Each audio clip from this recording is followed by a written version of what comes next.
श्रीगुरुभ्यो नमः। गुरुर्ब्रह्मा गुरुर्विष्णु गुरुर्देवो महेश्वर गुरुः साक्षात् परब्रह्म तस्मै श्रीगुरवे नमः। गुरवे सर्वलोकानां विशेषे भवरोगिणां निधे सर्वविद्यानां श्रीदक्षिणामूर्तये नमः। वक्रतुण्डमहाकाय सूर्यकोटिसमप्रभ निर्विघ्नं कुरु मे देव सर्वकार्ये सर्वदा। गजाननं भूतगणां सेवितं कपित्थजं भवफलसारभक्षितं मासुतं शोकविनाशकारणं नमामि विघ्नेश्वरपादपङ्कजम्। शुक्लाम्बरधरं विष्णुं शशिवर्णं चतुर्भुजं प्रसन्नवदनं ध्यायेत् सर्वविघ्नोपशान्तये। व्यासम् अष्टनप्तारं शक्ते पौत्रमकल्मषं वराशिरात्मनि वन्दे शुभदातं तपोनिधिं व्यासा विष्णुरूपाय व्यासरूपाय विष्णवे नमो वै ब्रह्मणे वासिष्ठाय नमो नमः। सदाशिवसमारम्भां शङ्कराचार्यमध्यमस्मदाचार्यपर्यन्तां वन्दे गुरुपरम्परां। नारायणं नमस्कृत्य नरं चैव नरोत्तमं देवीं सरस्वतीं व्यासं ततो जयमुदीरयेत्. So we were looking last time. Shalya arrives to see Yudhishthira after promising his support to Duryodhana. He comes and says that even devatas previously suffered, but ultimately they gained what they deserved. So don't worry. Even Indra had to go through all the troubles. So listening to this, Yudhishthira asked, I want to know all that uh, troubles Indra and his queen went through. So all the misery they went through, please tell me about all that things.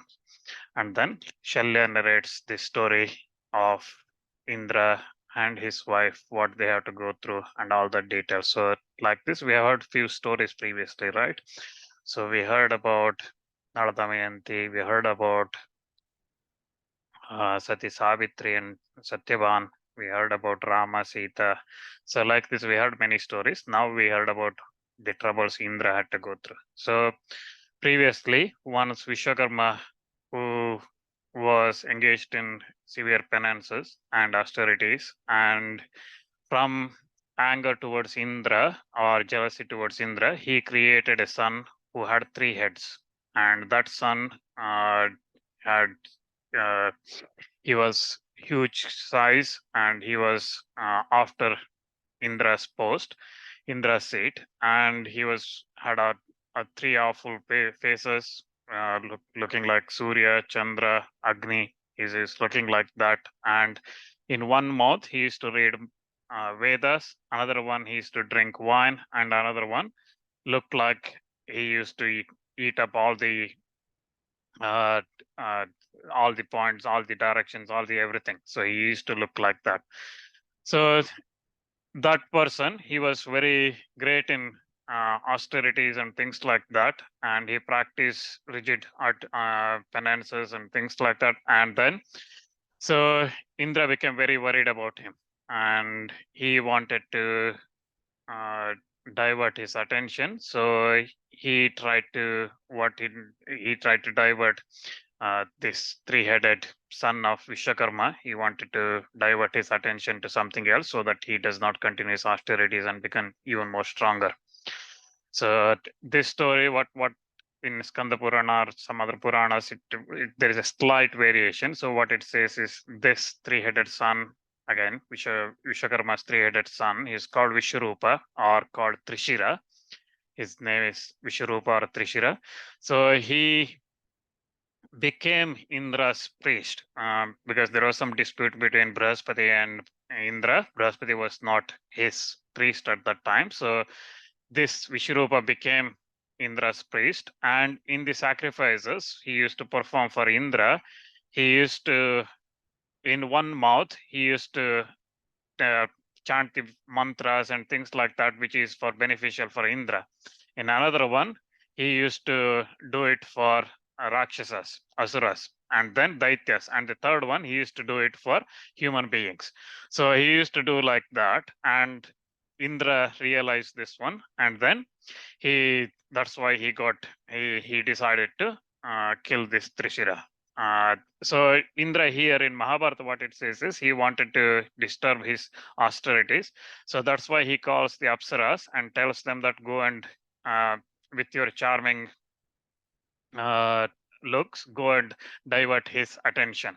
But those apsaras were very worried. They tell him that how can we do it? He is very strong and severe in his austerities, and he probably will curse us. But Indra says that you nothing will happen. Go, and then apsaras with his bidding they will go. But this Trishira Visvarupa, he was not distracted at all. And then the apsaras come back and tell him that we did everything. We went there and danced, and but he did not. He was not at all attracted by us, and so we could not do anything with him. He continued to do penance. So thinking like this, Indra then started thinking, so there is no other option. So I can't disturb his penance. So the only option I got is to kill him now. So he thinks about that. So what he does is he releases his weapon Vajra towards Trishira and then kills that uh, Trishira, Vishwakarma's son Vishwarupa. He kills him with that Vajra weapon. When again, we heard about how Vajra weapon is made previously in Parva. Dadichi gave his bone, and from that bone, the main bone, backbone, the Vajra weapon was made. And again, because here Vajra weapon is used, there are other Puranas and others which explains the reason behind this, why he used Vajra and why he had to make that Vajra weapon, which we learned briefly in the Vanaparva. So because Vishwarupa is a Brahman by birth, right? So if Indra could not kill him, so he needed something Brahman energy, so Brahmana Shakti. So that's why he had to go for Dadichi's bone. And that Dadichi's bone, through that, he kills him. And there are other weapons made out of Dadichi's body. Brahmachara's weapon was made, and other devatas used his veins and other things to make all the nooses and things like that too, which they used in the as their weapons. But here, after killing Trishira, he was dead there. But Indra looked at him. He was still dead, but he was not still not comfortable. He looked at him and thought he still was scared of this Trishira. He might wake up and then kill me or hurt me and things like that. So he was thinking what to do. And there he saw a carpenter who was carrying an axe. And Indra asks him, go and quickly cut off his head, this man's head, cut off his head. And the carpenter says that he's very big, he's very strong. I can't cut him with him. And also cutting him is not right. Dharma, it is not dharma to cut his head like that. So Indra says that it is my command, do it. I have already, your axe will become as strong as Vajra with my blessings, go and do it. Then carpenter asks, who are you? Indra says that I am Indra, do not hesitate, do it. And then the carpenter says that, he says, this is a human act, why are you doing this? You will get the sin of Brahmana killing, and why are you doing this? But Indra says that I will do something religious ceremony after that to elevate that Brahmana killing sin. But you go and don't worry, do it. And I will give you in the sacrifices, whenever there is an animal offered as a sacrificial in the sacrifices, the head portion of that sacrifice will be offered to you going forward. So with that, that carpenter goes and cuts Trishira's 3 heads and with his axe, and from the 3 heads, 3 birds flew out. From one head, which was chanting Vedas, Partridge's Kapinjala birds came out. Another one is Kalavinka birds came out, and the third one is Sparrow's Titira birds came out. So like this, the 3 birds came out, and from the mouth where he used to do Vedas and drink soma juice, that's after the sacrifices, partridges, Kapinjala birds came out, and the second one, like that Kalavinka, and then Titira from the third one came out. So like this head was chopped off, and with his head chopped off and killed, Vishwakarma, his father, becomes very angry. So he becomes very angry. He decides that since Indra killed my son who has committed no offense, nothing wrong, he killed, I'm going to create another son, and that son will definitely destroy Indra. And I will create, he says that I will create Vritra. And with that, he creates a son. He does severe penance and austerities, and from that, he creates a son, and that son, he asks him to grow bigger and bigger, and that son grows huge in size. And then he asks, "What should I do?" And Indra, Vishwakarma tells him that kill Indra, and immediately. So then Vritra goes and attacks Indra. A huge war takes between Vritra and Indra, and that war takes for hundreds of years and thousands of years. Nothing happens, but finally, Vritra gets hold of Indra, and then he smashes him onto the uh, swings him and then puts him in his mouth, because Vritra was so big, he swallows Indra fully into his stomach.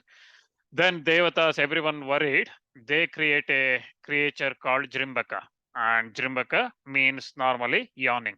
Okay, so the person who is actually yawning, that person is called Jrimbhika. They create that creature called Jrimbhika, and Vritra, he does. Okay, he starts yawns, and at that time, Indra comes out of his mouth, and then he starts fighting again. So what Mahabharata says is, since that time, all the three worlds, people started yawning after that. This creature was created by devatas called Jambaka, and from that only, from that point, people started yawning. So again, Indra and Vritra fought for many long time. For a long time, they fought each other, but each of them could not defeat each other, because Vritra was powered by Twastri's Vishakarma's support and strength. So Indra looks at him and then finally says that I can't fight with this. I'm not going to win, and he retreats from that battle. So when Indra retreats, he thinks about what to do, and all the devatas, rishis, everybody assembled together, and they debated what to do, and they decide that they should go only and seek help of Vishnu. And Indra says that this whole universe is now covered by Vritra, and there is nobody is equal to him, and then nobody will be able to defeat him. He's powerful and very huge, and he has so much strength that nobody can face him. Both in Devatas, Asuras, men, nobody can do anything. So let's go to Vishnu's place and ask his help. And Indra then, with that, he go to Vishnu and worships him. And Vishnu then says that there will definitely good things will happen to you. Don't worry. But for now, you have to do some diplomatic way. You have to go and make a peace with Vritra, so that things don't get you don't get into too much trouble. So he says that go and do something so that you will have peace with Vritra for now, but at some point I will enter into your Vajra weapon, and with that you can kill Vritra, and this battle will come to end forever. So listening to this, all the devatas, they rishis, they go to Vritra, and even with Indra, they go to Vritra and say that you are unconquerable. We cannot defeat, nobody can defeat you. And similarly, you are also not able to defeat Indra in the battle. So you both are equal. And so the rishis propose that let there be always friendship between you two of you, between Indra and Vritra. Let there be friendship, and you can always live in where Indra lives, in Indra's heaven. You can live there as just like Indra. You have full control over that. But let's not have this battle. So Vritra says that what you say is right, but how can I trust this person? What is the use of having friendship with this Indra? And how can we are enemies? How can there be friendship between us? And then Rishi says that friendship with those who are virtuous and those who follow dharma, with them always happens in the first meeting itself. So you should always, it is a great thing to have friendship with those people who are virtuous. So when the opportunity comes, you should not neglect such opportunities. You should not give up such opportunities. So therefore, you should always have the friendship with those who follow dharma. And friendship with the righteous people, dharmic people, is the excellent wealth one could have. But after having friendship, who knows what happens? Okay. So, but now Indra is virtuous. He is following Dharma. Have friendship with him, make friendship with him. So Vritra listens to this and he says that, yeah, because you are respected rishis and you are telling me this, I will agree to have friendship, but give me a promise, a boon that a promise that uh, Indra himself or the devatas will not kill me in dry, in what is using what is dry, what is wet, a stone or a wood or a weapon which is fit for fighting or a missile or during daytime or at night time. So Indra or Devata should not kill me using any of this. He asks for this, and all the rishis and devatas they agree that we will agree to this. And with that, the peace restored between Vritra and Indra. Vritra used to wander and take heaven just like as he wanted, and he used to rule. Indra was there with him, but Indra, back of his mind, he was always thinking how to kill this Vritra, and this is very what to do. He was thinking, planning for defeating Vritra in the background, even though he has formed friendship uh, for outwardly to stop the war and get some time. So one day, he says, as he was going, he sees in the near the sea, he sees a lot of froth coming from the sea waves, generated from the sea waves. It was large amount of it. He looks at that. Indra thinks that this is not dry, this is not wet, this is not a weapon. So this is definitely I should use this to kill Vritra. And he thinks immediately, and with that froth, he blends his Vajra weapon, and then Vishnu immediately enters into that froth, and then they, with that, he decides to put an end to Vritra, and he releases that froth, throws that froth with Vajra weapon invoked on it, and Vishnu supporting it. He releases towards Vritra, and the Vritra gets killed immediately after that. So immediately, all the words became normal. Pleasant breeze started blowing, and everything else, Yakshas, Gandharvas, everybody became very happy, and they started praising Indra for killing Vritra. And with that, all of them praised Indra. And then now, when this all this was happening, Indra became very sad, and he became very sad because he had lied and he did not live up to his promise of friendship. And also, he was overpowered by Brahma-hatya dosha, Brahma-hatya sin. Okay. So when a Brahmana is killed, so the sin that attaches comes and that comes to him because Indra has killed here. So Mahabharata talks about the sin Brahma-hatya coming on because of killing the Trishira, Visvarupa, the first one he killed, not Vritra, but the Puranas and others, even Mahabharata in the Shanti Parva, talks slightly differently. So there are three Brahmanas killed in this entire process. First one is Dadichi, the second one is Trishira, and then Vritra. All three are Brahmana's sons. Okay, so all three are killed by Indra in one way or other. Dadichi, even though he gave up his life, it is for Indra. So he is attacked by the Brahma-hatya dosha, Brahma-hatya sin. And with that Brahma-hatya sin, he runs away and he leaves entire thing, and he loses his senses, and overpowered by that sin, he could not be recognized by anybody. He goes and hides himself in the water. Uh, so again, I'm quoting something from uh, Skanda Purana here, uh, saying that Brahma-hatya, that sin is in the form of its very terrifying form, and it's evil faced, it's wicked, and it has a Chandala impurity. Chandala is the lowest of lowest class of people, humans. They are kind of eating dog meat and things like that. They do not follow any rituals or cleanliness and things like that.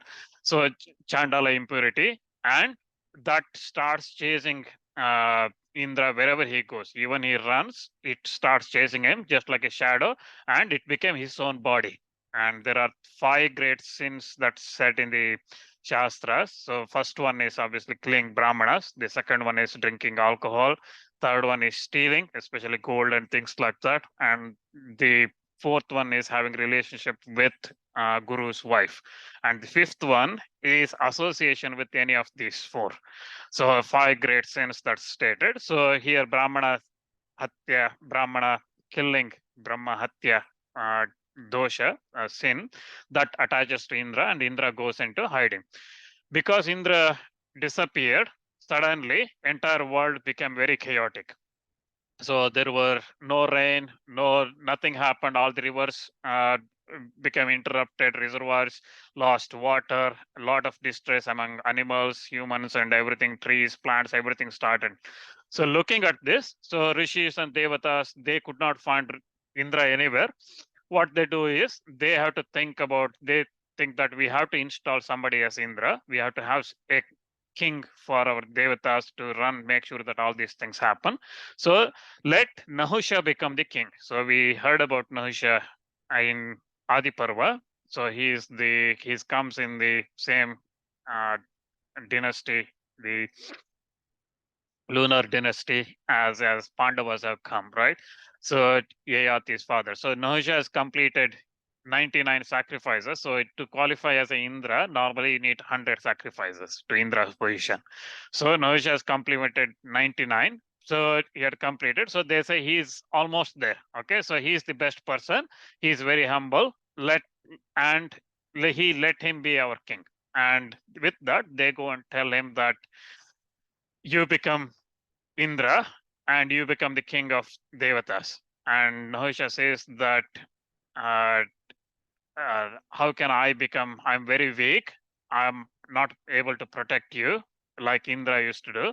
So I can't do this. But Devata says that even with your virtues and austerities you have done, you can become the king, rule the kingdom. And there is no doubt everybody, when you ask someone to do something, they will always fear that they may not be able to do it. Like that, don't think like that. Whatever that comes in front of you, challenging you, that thing, that person, whether it be Devata or Asura or Yaksha, Rishi, Pitru, Gandharva, or whoever it is, comes in front of you, challenging you, they will lose their power and you will get their strength and you will become your more stronger. So all the devatas, rishis bless Nahusha like that. With that, Nahusha agrees and he becomes the king and he becomes the Indra of heaven. He becomes the lord of all the devatas. So gradually, what happens is Nahusha becomes addicted to the luxury and the greatness of heaven, and he starts spending a lot of time with the apsaras. He starts going in all the Nandana groves. The Nandana is Indra's park, okay?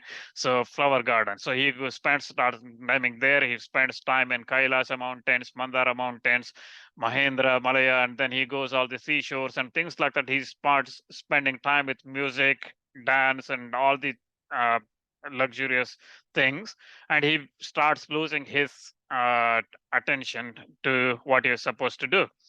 Even Vishvasu, Narada, and all the Gandharvas, everybody used to attend him, and they used to blow fragrant breezes towards him so that make him happy and things like that. While he was enjoying like that, he comes across the the Indra who killed Vritra, Indra's wife, Shachi, he comes across and he says, why this lady is not coming to me? Everybody is at my service. Why this lady is not coming to me? Send her to my place. And hearing this, immediately Shachi goes to Brihaspati and she says that protect me. I from this Nahusha. I come here for your refuge as a refuge. Come, please protect me. And she says that you always said that I am very auspicious and I'm chaste and I will never become a widow and things like that. You blessed me. So make those blessings come true. And Brihaspati says that what I have told previously is always come true. Don't worry, you will one day see Indra. So the Lord of Devatas, you will definitely see, and I will protect you from Nahusha. So with that, Brihaspati gives protection to Shachi, but seeing this, Nahusha becomes very angry, and then immediately all the rishis and go and speak to uh, Brihaspati here, and they say that you have to do something because Nahusha is very angry. Uh, how can we do this? And don't Brihaspati written you have to do something, but they also go and tell Nahusha that you should not look at another person's wife like this. She's already married, so don't look like that. But Nahusha says that even previously Indra looked at Ahalya like this, Gautama's wife. Why, if he can do, why can't I do? And there is nobody in all the words who is equal to me, who can come and challenge me. So do what I say. So he is very angry. And all the rishis go and tell that Nahusha is not giving up. So you have to think something. And then they all promise Nahusha that we will bring Shachi to you. And they go to Brihaspati and they say that let this lady somehow go to Nahusha and make Nahusha happy. So Brihaspati says that we have to do something here.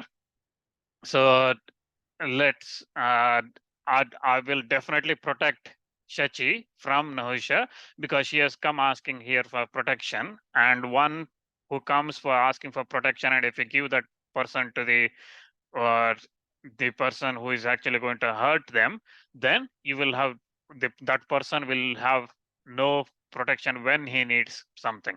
Okay, he will not gain anything, he will not be virtuous, and he will be paralyzed. Even if he reaches heaven, he will be paralyzed. So that person's children, everything will have untimely death. His forefathers, the Pitrus will quarrel among themselves and things like that. So such a person is not going to gain anything. So this lady has come asking for protection. I'm not going to give her to Nahusha.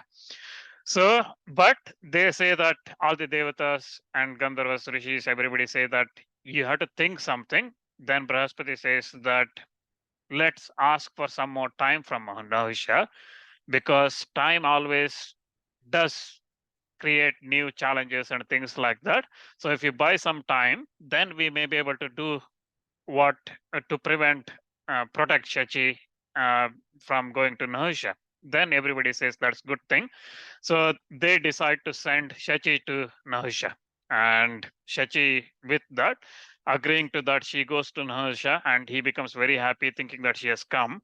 Then she goes and says that I don't know what happened to my husband Indra.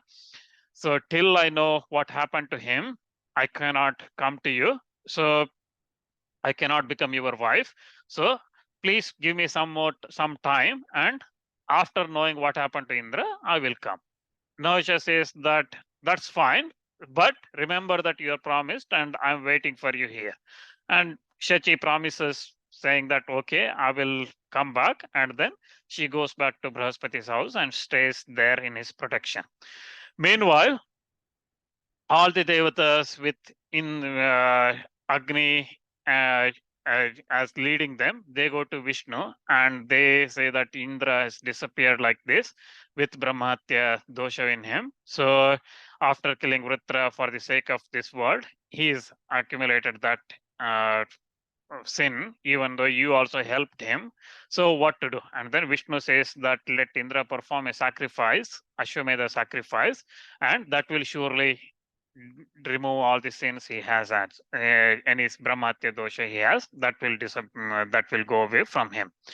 So with that, Bhagavan Brihaspati leading this, so they go and find Indra and they perform Ashwamedha sacrifice. And after doing that Ashwamedha sacrifice, Indra comes in front of Nahusha, but immediately, because of the boon Nahusha has from the Devatas, he becomes very weak. And so here, Ashwamedha sacrifice, Indra, after performing that Ashwamedha sacrifice, he purifies himself. And here in Mahabharata, it says that Indra divided the sin he had, Brahma-hatya sin he had, among trees, rivers, mountains, earth, and woman.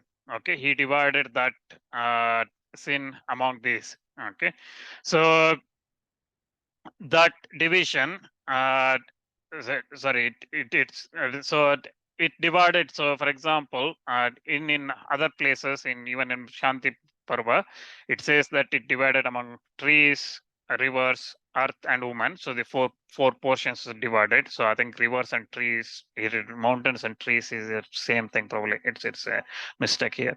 So the trees, all of them get a quarter portion of the Brahma-hatya dosha, and trees say Brahma allocates this Brahma-hatya into four portions and gives it to the four different things. Trees get the blessing from Brahma that they will regrow whenever they have been cut. Uh, so they will regrow. Similarly, rivers, they will grow in size whenever they wish. They at different places they regrow. They will grow and stronger, but they will have the Brahmatya symptom in the form of the foam and things like that that's coming out of the bubbles and things like that that's coming out of rivers. Foam and bubble that comes from river is the Brahmatya sin. Similarly, earth got the blessing that sorry, anyone who cutting the trees during Parva days, that is on festivals and Amasya, Sankramana, Paurnami, and those days, things like that, they will get the sins from the trees. Similarly, rivers, if anyone throws any rubbish into the doing urine, uh, uh, excreta, or anything rubbish and things like that, throwing that into river, they will get the Brahma-hatya sin from the rivers. And then he gives a portion of the sin to earth, and earth gets the blood. You can see the salt plains and things like that that's on earth. That's because of the Brahmatya. But again, anyone who is digging and harming earth on the Parvan days, they will get the Brahmatya sin. And lastly, the portion, a quarter portion of the Brahmatya sin was given to the woman, and women get this sin, and the blessing they get from Brahma is that they will have their love life without any breaks, and they will all have a very good love life. And the sin that's characterized in women is the menstruation, the monthly period that takes place. That's why women are said that they are not allowed any rituals and things like that, because that Brahmatya sin means it carries the Chandala impurity. Okay, so the Chandala's impurity is there for that period, and that's why women are not allowed in the rituals. So, like this, so the sin Indra had was distributed among these four. So Indra becomes free from that Brahmatya, and he comes uh, in front of Nahusha to dethrone Nahusha from the uh, Indra's position. So when he looks at him, Indra immediately becomes very weak, and then Indra runs away from that place, disappears from that place. So after all this, Shachi was about to become very happy, and but she realizes that her husband has disappeared. So what she does is she prays to Devi Ratri. Ratri is like Parvati Durga's form. So she prays to Ratri, and Ratri Devi, she comes and as Upashruti, and Upashruti takes Shachi to a place across many mountains and rivers and things like that. She crosses, and then she goes to an island. There in a huge lake, they full of lotus plants. There is a huge lotus with white lotus on it, and Ratri enters that lotus plant in his minute form, and Shachi also follows her. And there they see Indra, and on seeing her, Indra says, "Why have you come here? What is the purpose?" And at that time, Shachi explains that I have come here because Nahusha is troubling me. So you must visit and you must do something to Nahusha. And then listening to this, so Indra says that the time will come. When the time comes, I will come out, but currently I can't come because Nahusha is very strong. And whenever who I go in front of him, my energy, my strength, everything goes to him. That's why I'm so weak now. I can't do anything. So with that, Shachi returns and he says that you go and do something that Nahusha, Nahusha that results in Nahusha's fall.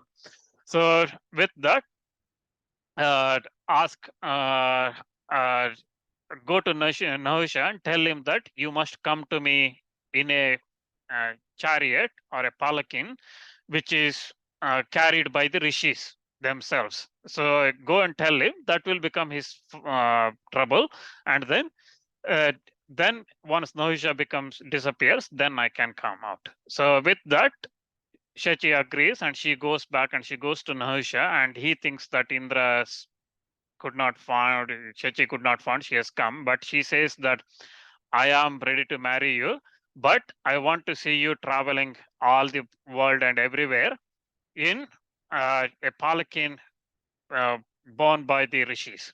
Okay, all the 7 rishis, highly dignified Deva rishis, and all the other rishis. I want it because my husband used to go in Airavata, he used to go in all the chariots, famous chariots, horses, and things like that. But I have seen all everybody do that. I want to see you going on a palanquin made by the rishis. So she says that Nahusha says that this is the great thing. Nobody has told me something like this. So I'm definitely going to do that. And then he says that I will do it. And Shachi with that goes back to Brihaspati's house. And Brihaspati says, she goes to Brihaspati and says that there is very little time remaining. So please help me find Indra and bring him back to where he should be. So with that, Brihaspati orders Agni saying that go and find search Indra where he is. And then with that, Agni goes and searches everywhere. He could not find anywhere. He comes back and tells, I could not find anywhere except I did not search in the waters because I can't go in the waters. Brihaspati says that go and search in the water as well. But Agni says that I can't go because fire has originated from water. Similarly, just as Kshatriya has originated from Brahmanas, you can't go and in that, and if you go in there, you will be defeated, you will be lose your strength. So he says that I can't go there, but Brihaspati says that you have all the strength, so don't worry, you go there and you uh, you will become the you will have the strength, so don't worry, you enter the waters, nothing will happen to you. So with that, Agni becomes, with the prize he got from Brihaspati, he becomes brave and he goes and enters the water and he searches all the waters. And finally, in that lotus stem, he finds Indra. And he comes and with that, he informs Brihaspati and all the Devasas, Gandharvas, everybody go there. And Brihaspati start praising Indra, saying that his strength and all the things he has done, like killing Asuras, Shambara, Bala, Vritra, everybody, and he starts praising all that. And as he continues to praise, Indra starts growing in size and strength and he comes to his normal size. And while he was saying that, at that time, Nahusha was being carried by the rishis, and rishis ask him that there is a mantra which is said that cows are very pure and should be worshipped and things like that. Do you agree with that? Nahusha says that nothing like that. So, uh, uh, so it's no, they say that nothing like that. So then, uh, nothing like that. So, but he they start arguing like that. So meanwhile, so they Indra and Indra says that I have done everything for you. Even Vritra has been killed by me. What do you want? So, but Brihaspati says that all the devatas put Nahusha as the king, but he's not doing the right thing. He's very terrible, and is because of that he is very difficult to manage, and he is after your wife. So then, while all of them were speaking like that, Kubera, Yama, Surya, Chandra, Varuna, all of them arrive at that place, and all of them say that it is great that you have killed Vritra, and we have found you as well. So it is great we have found you. And then Indra at that time says that, okay, I will take over from Nahusha. Sorry, yeah, I will take over from Nahusha. I need all of your support, all of your support. So you and Indra gives says that Yama, I will restore you as the uh, uh, Yama, Varuna, Kubera, everybody, I will restore you into your positions. And Agni also says that I will also give you my help, but I need some help. So Indra says that yes, you will also have a share, same share as a I get in the sacrifices.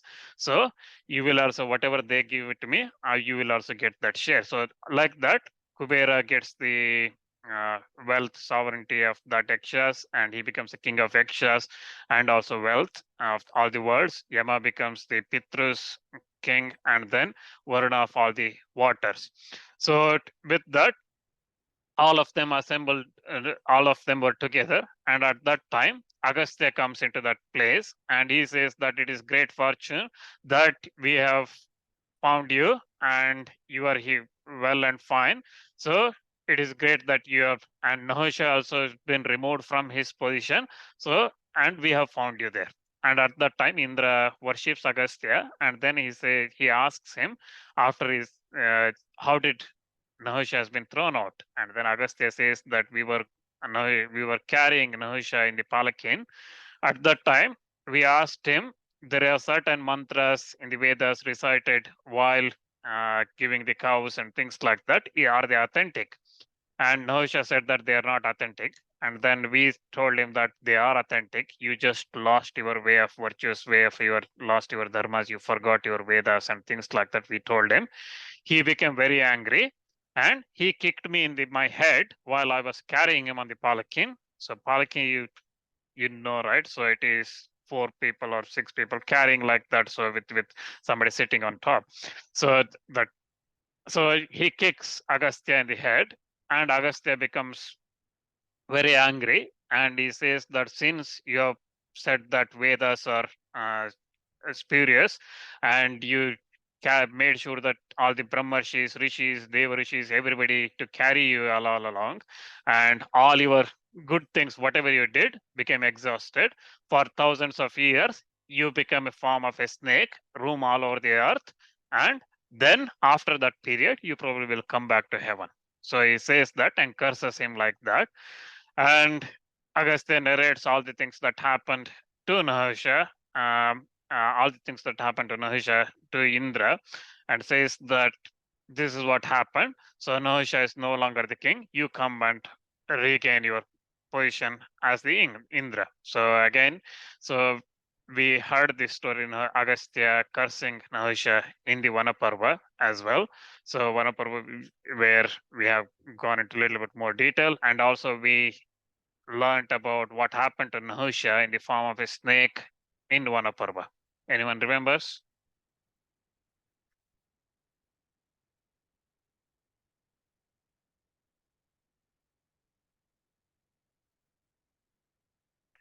Bhima was caught by Nahusha in the snake form, right? And Yudhishthira goes searching for him, and then Yudhishthira answers all the questions, and then Nahusha's sin, the snake curse got released because Agastya has told him that when Yudhishthira comes and speaks, answers all your questions, then only your curse will go away. So, like that, Nahusha after that returns to heaven. But here, in this part of the story, so we see here that Nahusha has been cursed and Indra returns. Again, why he became a snake is again in the Puranas, for example, it says as Nahusha, when you are sitting on that palanquin, he used to say Sarpa, Sarpa, that means move on, move on. So he used to tell all the rishis, move on, move on. Okay, so they are aged rishis carrying him. And he used to say Sarpa, Sarpa. That's why Agastya said, you become the Sarpa. You become Sarpa is snake. Okay. So then he has become a snake and turned into a snake. Then all devatas uh, start uh, praising Indra and Agastya. So they all, Indra mounted on the Airavata, he returns to heaven. And Agni, Brihaspati, Yama, Varuna, Kubera, all of them follow him. And then Indra becomes the king. And one is like that.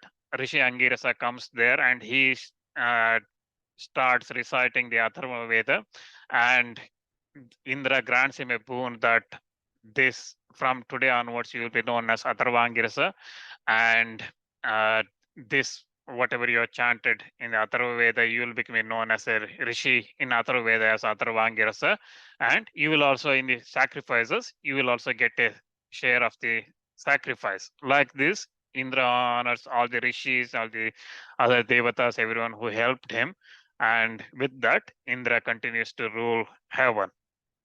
So, with his wife Shachi, he continues to rule the heaven. Shalya concludes this story narration saying that you also should not take the sufferings of Draupadi into heart. Like Indra, you will also get your kingdom back, and that vicious Nahusha, who was enemy of the Brahmanas, was been cursed by King Agastya. So just like that, Karna, Duryodhana, and all the uh, wicked people that's there in the Kuru army will die, will be destroyed, and you and your brothers will rule the entire earth after this war. And Shalya concludes this story saying that this story of Indra's victory over Trishira and then Vritra is equal to Vedas in its sacredness, and it should be listened by kings who desire victory. When their armies are assembled ready for battle, they should listen to this story. That's why I'm telling you this. So, again, look at how good Shalya is. So, even though he promised Duryodhana, he is telling this story to Yudhishthira as a blessing, saying that Yudhishthira will become victorious. And also, Shalya says that those people who listen to this will attain prosperity uh, uh, as well.